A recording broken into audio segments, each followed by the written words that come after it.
RSS प्रमुख doctor Mohan Bhagwat जी ने बहुत अच्छी बात कही थी कि अयोध्या में अयोध्या में राम मंदिर की तामीर के सिलसिले में तहरीक आरएसएस ने चलाई और उसके बाद में फिर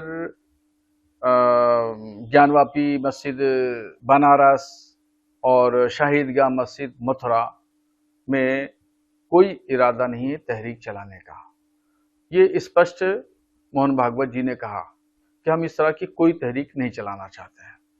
और दूसरी बात उन्होंने ये कही कि बातचीत के जरिए मसले का हल होना चाहिए, किया जा सकता है। और ये भी अपने लोगों को समझाते हुए कहा कि हर मस्जिद के नीचे मूर्ति तलाश मत करो।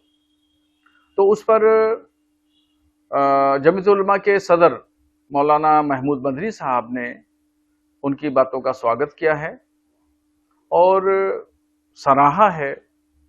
और मैंने भी मोहन भागवत जी के बयान की तारीफ की और कहा कि उनका बयान स्वागत योग्य है।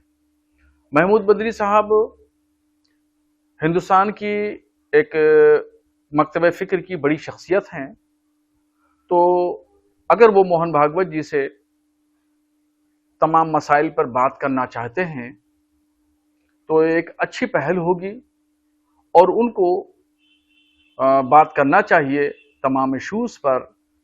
यही मथुरा काशी के अलावा भी और भी जो मुसलमानों के मसाइल हैं, जैसे मॉब लिंचिंग है और एजुकेशन है और जगह जगह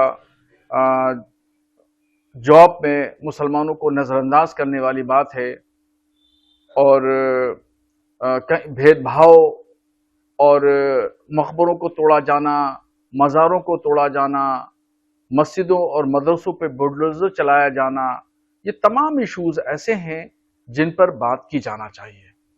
आरएसएस से भी बात की जाना चाहिए और हुकूमत हिंद से भी बात की जाना चाहिए।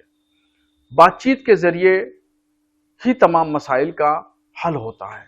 कितने पेचीदा से पेचीदा, मुश्किल से मुश्किल मसले हों, वो डायलॉग के जरिए हल होते हैं।